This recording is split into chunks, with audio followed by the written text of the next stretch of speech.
ఓం నమ శివాయ శ్రీమాత్రే నమ. మిత్రులకి శ్రేయభిలాషులకి అలాగే నన్ను ఇంతగా ఆదరిస్తున్న యూట్యూబ్ ప్రేక్షకులందరికీ కూడా పేరు పేరు ధన్యవాదాలు.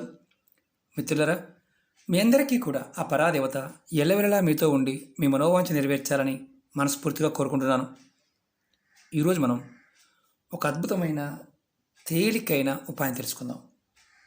ఈ ఉపాయం చేయడం వల్ల మనం అనుకున్న పనులు, అంటే ప్రతిసారి కూడా మన పనులు అనుకుంటూ ఉంటాం, ఏదో ఒక ఆటంకం రావడం, అది పూర్తి కాకుండా ఉండిపోవడం, అలాగే ఆ ధనానికి సంబంధించిన సంపాదించాలి అనుకుంటాం అందరం, కానీ సంపాదించడం, ఎదుటివారు సంపాదిస్తుంటే వాడిని చూస్తూ మనం బాధపడుతూ ఉంటాం. అంటే వాడికి వస్తుంది మనకు రావడం లేదు అనుకుంటూ ఉంటాం. అలాగే మనం ఐశ్వర్యం గురించి, అంటే ఆస్తులు ఉన్నాయి, చాలా వాళ్ళకు ఉన్నాయి, మనకు లేవు అని బాధపడుతూ ఉంటాం.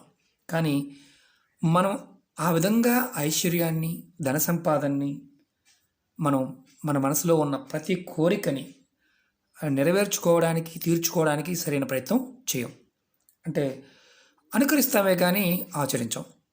అంటే ఎవరైనా చేస్తే దాన్ని చేద్దామని చూస్తాం, అంతేగాని మనంతటికి మనంగా ప్రయత్నం చేయం. ఈరోజు మనం ఒక తేలికైన అద్భుతమైన పరిహారం, ఈ పరిహారం చేయటం వల్ల మీ మనసులో ఉన్న ప్రతి కోరిక నెరవేరడానికి మార్గం తెలుస్తుంది. అలాగే మీరు అనుకున్న ప్రతి పని పూర్తి అవ్వడానికి మార్గాలు తెలుస్తాయి. అలాగే ఈ ఉపాయం చేయడం వల్ల ధన సంపాదన, ఐశ్వర్యం లభిస్తాయి.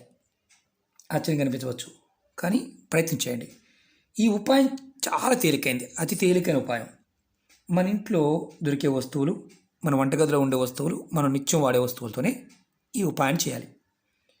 ఈ ఉపాయాన్ని ఆడవారైనా మగవారైనా ఎవరైనా చేయవచ్చు. ఆడవారు నెలసరి సమయంలో చేయకూడదు.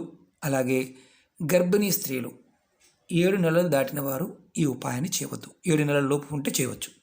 అలాగే ఆహార నియమాలు అలాంటివి ఏమీ లేవు, మామూలుగా చేసుకోవచ్చు. ఈ ఉపాయాన్ని ఏ రోజునైనా చేయవచ్చు. అంటే పర్టికులర్గా ఈరోజు చేయాలేం లేదు, కానీ ఉదయం కానీ సాయంత్రం కానీ చేయాలి. ఉదయం అయితే 6కు ముందు చేయాలి, సాయంత్రం అయితే 6 దాటిన తర్వాత చేయాలి. ఇది గుర్తుంచుకోవాల్సిన విషయం. ఈ ఉపాయానికి కావాల్సిన వస్తువులు: ఒక వైట్ పేపర్ కావాలి, కొంచెం పసుపు కావాలి, ఒక పుల్ల ఏదైనా పర్వాలేదు, అందులో మీకు తులసి అయితే చాలా మంచిది, ఏదైనా వాడుకోవచ్చు, ఏ పుల్లైనా వాడవచ్చు. తేనె కావాలి, కాస్త కర్పూరం, వెలిగించడానికి ప్రమిది కానీ, లేదంటే మనం ఏదైనా ధూపం చూపించడానికి ఏదైనా వాడుకోవచ్చు. ప్లేట్లో అయినా చేయవచ్చు, ఇబ్బంది లేదు. ముందుగా మీరు తేనె ఇవన్నీ రెడీ చేసుకోండి. స్నానాది కార్యక్రమాలు ముగించుకొని తర్వాత మాత్రమే ఇది చేయాలి. ఎలా చేయాలో మీకు చెప్తాను. ఈ ఉపాయాన్ని మనం సూర్యోదయానికంటే ముందు కానీ, సూర్యాస్తమయం అయిన తర్వాత కానీ మాత్రమే చేయాలి, అది గుర్తుంచుకోండి. అలాగే ముందుగా దేవుడి గదిలో మీరు ఎక్కడైతే పూజ చేస్తారో, దేవుడి గది లేదు, మేము ఓన్లీ పటాలే ఉంటాయండి, మేము ఒక చెక్క మీద పెట్టుకున్నాం, అక్కడైనా చేయవచ్చు. కాబట్టి ఎలా చేయాలో చెప్తాను. అలాగే మీకు ఈ వీడియో నచ్చినట్లయితే లైక్ చేయండి, నా ఛానల్ని సబ్స్క్రైబ్ చేసుకోండి, పక్కనే ఉన్న గంట సింబల్ని యాక్టివేట్ చేసుకోండి, 10 మంది మిత్రులకి షేర్ చేయండి. అలాగే వీడియో డిస్క్రిప్షన్లో నన్ను కాంటాక్ట్ చేయాలనుకునే వారికి నెంబర్ కూడా పెడుతున్నాను. అలాగే మన 2 ఛానళ్ళు, కొత్త ఛానళ్ళు, వాటి లింక్ కూడా కింద పెడతాను, వాటిని కూడా సబ్స్క్రైబ్ చేసుకోండి. రాబోయే రోజుల్లో ఇందులో ఉన్న వీడియోలు కూడా దాంట్లో పెడతాను, ఎందుకంటే అనివార్య కారణాల వల్ల ఏదైనా ప్రాబ్లం వచ్చినప్పుడు ఇంకొక దాంట్లో కూడా మీకు అందుబాటులో ఉండడానికి ప్రయత్నం చేయాలని అనుకుంటున్నాను. కాబట్టి ఆ ఛానల్ కూడా మీరు సబ్స్క్రైబ్ చేసుకుంటే మీకు అందుబాటులో ఉండడానికి అవకాశం ఉంటుంది. ఇందులో ప్రాబ్లం వచ్చినా అందులో మీకు అందుబాటులో ఉండడానికి అవకాశం ఉంటుంది. అలాగే చాలామంది అడుగుతుంది ఏంటంటే, గురువుగారు మాకు చాలా సమస్యలు ఉన్నాయి, ఇబ్బందులు ఉంటాయి. ఎందుకంటే రాబోయే చాలా వీడియోలు చెప్పాను, మనం జూలై నెల వరకు చాలా ఇబ్బందులు ఎదుర్కోవాలి. ఆ ఇబ్బందులు ఆరోగ్యపరంగా, ఆర్థికపరంగా, మానసికపరంగా ఈ ఇబ్బందులు ఉంటాయి. వాటి నుంచి బయటపడడానికి మీరు ఏది పరిహారం చేయగలరో అది చేయండి. కానీ ఒకటి గుర్తుంచుకోండి, ఈ సంవత్సరం మొత్తం కూడా అమ్మవారిని, ఆంజనేయ స్వామిని ఆరాధించడం మర్చిపోమాకండి. ఖచ్చితంగా ఆరాధించడం వల్ల సమస్య నుంచి బయటపడతారు. ఇలాంటి చిన్న ఉపాయాలు చేస్తూ ఏదైతే పరిహారాలు ఉంటాయో, అష్టోత్తరం కావచ్చు, సతనామావళి కావచ్చు, స్వామివారి దర్శనం కావచ్చు, హనుమాన్ చాలీసా కావచ్చు, ఇలాంటివి కూడా చేస్తూ ఉండండి.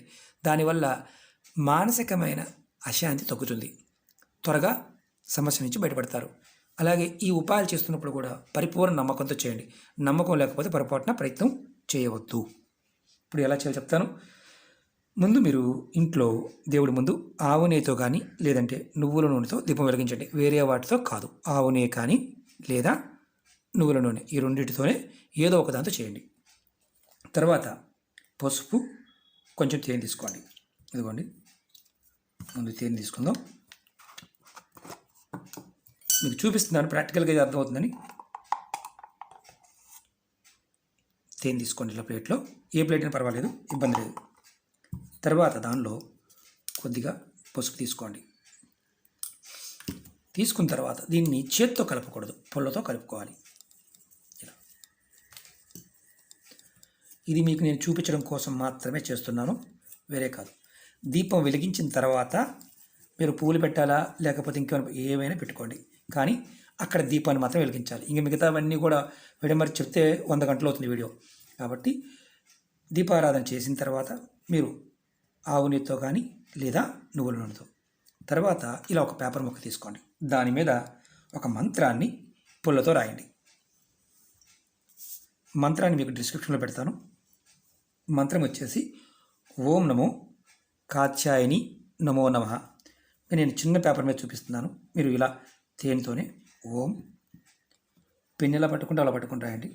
ఇలా పెద్ద పేపర్ తీసుకొని నష్టం లేదు, చూపించడం కోసం మాత్రమే పెద్ద పేపర్ మీద రాసుకోండి. ఇలా పుల్ల కూడా చక్కగా నీట్గా చేసుకొని రాసుకోండి. ఓం పూర్తిగా రాయాలి. అంటే నేను ఇది చిన్నగా ఎందుకు చూపిస్తున్నా అంటే ఇదంతా ప్లేస్ అంతా పెద్ద పేపర్ మీద రాస్తే సరిపోదు. కాబట్టి మంత్రాన్ని ఓం నమో కాత్యాయని నమో నమః, ఈ మంత్రాన్ని నేను వీడియో డిస్క్రిప్షన్లో పెడతాను. అలాగే మీకు రాసి కూడా చూపిస్తాను. మీరు ఏంటంటే ఇది చేస్తున్నప్పుడు తేనె పసుపు కలిపిన దాంతో రాయాలి. రాసుకున్న తర్వాత ఏదైతే మంత్రం రాసి ఈ పేపర్ని జాగ్రత్తగా పుల్లతో రాసి ఏదైతే పుల్ల ఉందో ఆ పుల్లని పక్కన పెట్టుకోండి. మంత్రం అయిపోయింది. తర్వాత మంత్రం కింద ఇలాగే ఈ పదార్థంతోనే మీకు కోరిక రాయండి. మీకు ఏ కోరిక ఉంటుందో ఆ కోరిక. నేనేమి రాయట్లేదు, ఎక్స్ అని రాస్తున్నాను. ఇలా కోరిక రాయండి. ఏదో ఒక కోరిక మీ మనసులో, చిన్న పుల్లైనా తీసుకోవచ్చు, అగ్గి పుల్లైనా తీసుకోవచ్చు, ఇబ్బంది లేదు. పుల్ల మాత్రమే రాయాలి, చేత్తో రాయకూడదు. పెద్ద పేపర్ తీసుకోండి. ఓం నమో కాత్యాయని నమో నమః, ఈ మంత్రం నేను వీడియో డిస్క్రిప్షన్లో పెడతాను, చూడండి. అలాగే ముందు మంత్రం రాశారు, తర్వాత కోరిక రాశారు.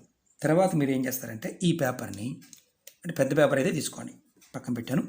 ఇలా మీరు మడత పెట్టండి, ఇలా ఫోల్డ్ చేయండి. పెద్ద పేపర్ అయితే ఇంక ఇబ్బంది ఉండదు. ఇది కూడా స్మూత్గా ఉందనుకోండి, ఇబ్బంది ఉండదు. ఇలా మడత పెట్టండి.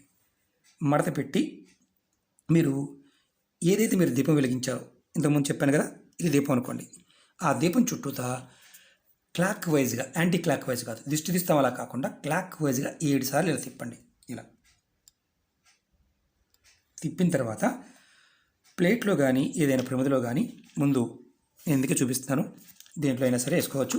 ఇలా కర్పూరం తీసుకోండి, కర్పూరం వేయండి. పూజా మందిరంలో చేయాలి, బయట కాదు.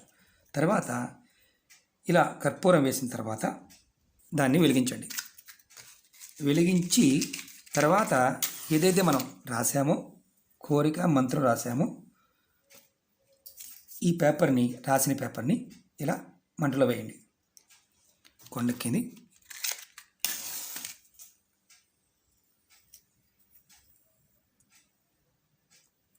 ఇలా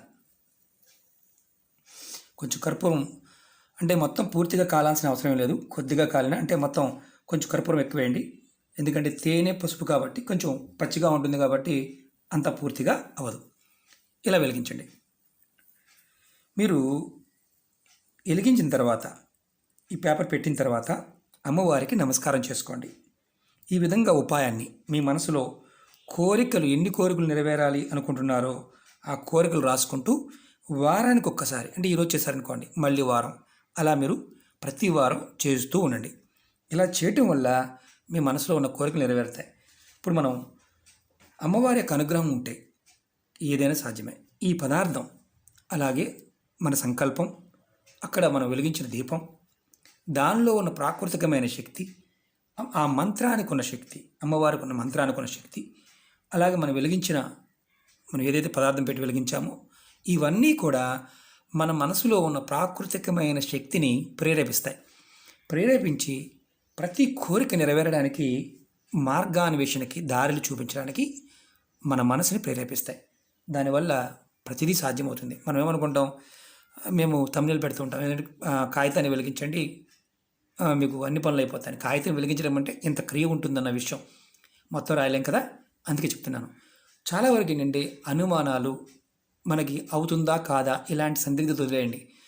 పూర్వ ప్రాబద్ధ కర్మల వల్ల, మన మనసులో ఉన్న సంకల్ప బలం వల్ల మనం ఏదైనా చెయ్యాలని బలంగా అనిపించినప్పుడు అది ఖచ్చితంగా అయి తీరుతుంది. అన్నిటికీ మూలం మనమే కదా. ఇది ప్రేరణ మాత్రమే. ఉపాయం అనేది, తంత్రం అనేది ప్రేరణ మాత్రమే, అది గుర్తుంచుకోండి. అలాగే చాలామంది సంఖ్యల గురించి, పదాల గురించి అడుగుతూ ఉన్నారు, గురువుగారు ఇవన్నీ నిజమా అని. ఒకటి, వాటి గురించి డిగ్రీలు మీకు యూనివర్సిటీల్లో కోర్సులే ఉన్నాయి, చాలామంది తెలియదు. చాలా పుస్తకాలు ఉన్నాయి, ఏది సొంతగా చెప్పేది ఏది కాదు. అనుభవపూర్వకంగా ఏంటంటే చాలామంది మిత్రులకి మనం షేర్ చేసి ఫలితాలు వచ్చిన తర్వాత దానిలో ఉన్న ఏదైతే త్వరగా ఫలితం వస్తుందో అది మాత్రమే చెప్తాం. ఎన్నో ఉన్నాయి, ఇలాంటివి లక్షల్లో చెప్పవచ్చు. చాలామంది అడుగుతుంటారు, గురువుగారు ఇది ఎలా ఉందంటే నేను ఒకటే చెప్తాను, ఇది ఎలా ఉన్నా చేయాలని సంకల్ప బలం ఉన్నప్పుడు మాత్రమే చేయండి. చేయలేము అనుకున్నప్పుడు దాని జోలికి వెళ్ళమాకండి. ఇలా నాకు ఇది అవ్వదు, కుదరదు అనుకున్నప్పుడు దాన్ని ప్రయత్నం చేయమాకండి. ఎందుకంటే దొరకదు, నాకు తేనె దొరకదు, పసుపు దొరకదు, ఇలా చేయలేను అనుకుంటే దాన్ని చేయొద్దు, వేరే దాన్ని ప్రయత్నించండి.